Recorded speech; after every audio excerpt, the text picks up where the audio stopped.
Today I'm going to be going over each and every component for my next PC gaming build for February 2018. In the description below will be all listed Amazon affiliate links for all the parts used in the build. Please consider using them when shopping. Let's get right into it.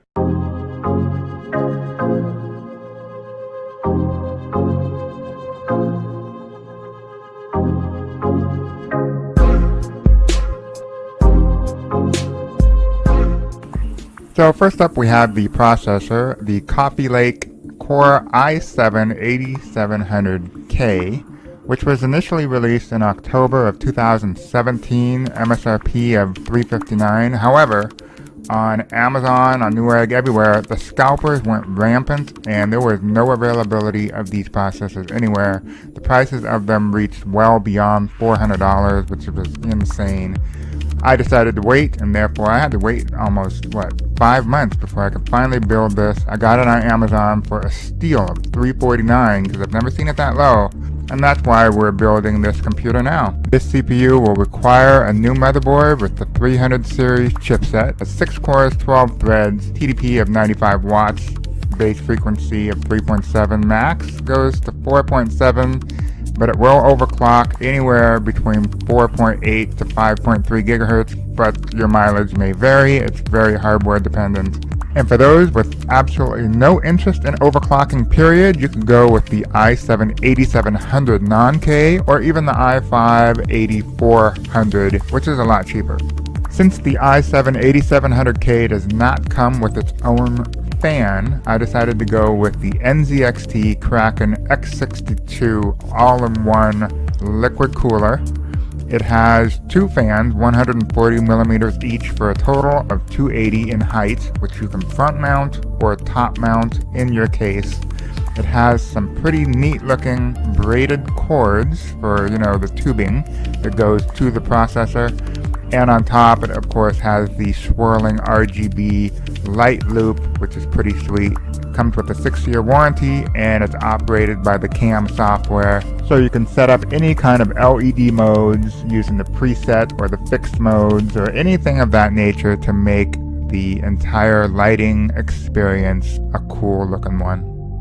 For the motherboard, we went with the Gigabyte Z370 Aorus Gaming 7 series, which is considered the upper tier of this platform. On Amazon, it was on sale actually with a coupon for $219, normally for $249, so that was a pretty good deal. This board has every single feature you could possibly need if you want to overclock or not even overclock. On a side note, this motherboard is not backward compatible with the i7-7700K or the 67 or any other prior generation, so strictly 8th gen Coffee Lake only. Do keep that in mind. Other features that I like is that it has 3 M.2 slots for NVMe SSD drive upgrades. It has gold-plated audio jacks, and it uses the Realtek ALC1220 sound chipset. 4 DIMM slots for a max total of 64 gigs of memory and lots of RGB zones for your perfect setup and themed build color combination. Next up is our memory choice. I went with the Corsair Vengeance RGB series for a total of 32 gigs. This kit contains 4 DIMMs of 8 gigs per DIMM for a total of 32 gigs, running at 3200 megahertz. And it of course has RGB lighting on each and every DIMM. That is the fun part about it. Adding more lights, more RGB to your entire build. All the lights are controllable based on what color theme that you're going for. On a side note, it is very important to mention that you will really want to check out the motherboard manufacturer QVL, which is the qualified vendor list, to verify that whatever memory kit you choose will actually work with your chosen motherboard. Keep that in mind. Every motherboard manufacturer usually has their own QVL list. Please reference that. And next up is our storage for our Windows operating system. For all of our games and a few applications, we chose to go with the Crucial MX 500 series. I'm going to get two of them. One, the smaller one, the 250 gig, will go for the operating system and the applications.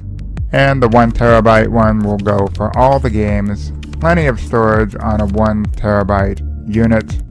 The reason why we chose to go with the conventional SSDs opposed to the NVMEs is because of the cost. The cost right now of NVMe drives is nearly twice as expensive. However, you also get twice the performance. And there lies in the problem. We don't need that kind of expensive performance. 560 megabits per second about read and 510 megabits per second write is way more than enough to have a decent running gaming machine, and it offers the best price per performance so that you can stay within your budget. And for the power supply, we are going to go with the EVGA Supernova 650 G2. It's a 650 watt power supply, and it has a bunch of features that I really like, such as 80 plus gold rating for efficiency, which is very nice. It's a standard ATX form factor.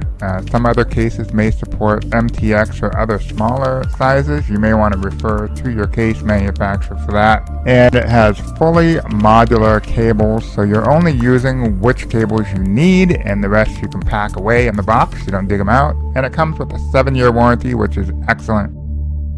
And for the video card, we are going to be using our currently owned EVGA GTX 1070 superclocked, of which we already had this installed in our prior build, so we're just simply carrying it over. Bought this back in 2016 for $379. Currently in 2018, with the cryptocurrency mining and the video card prices are just simply off the charts, I'm very happy that we still have this GTX 1070. For now it will do, but I do feel for all of you out there that need to get a brand new card.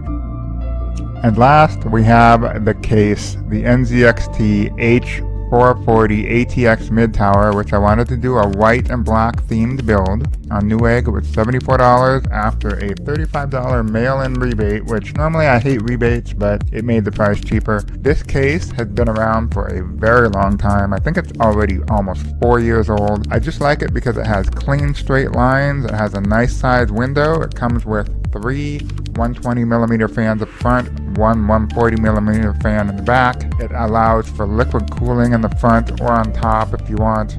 All steel construction. I just really like it. It's nice, clean, and white. I think it would be perfect. It has good ventilation up top and in the front. And definitely the price was right. And there we have it. We're done with the overview of all the components I'm going to be using in my 2018 new PC gaming build. All the parts used are linked in the description below. Those are Amazon affiliate links. Please use them if you are shopping. That would be greatly appreciated. Be sure to like, comment, share, and subscribe, and we will catch you in the next video. Thanks so much for watching.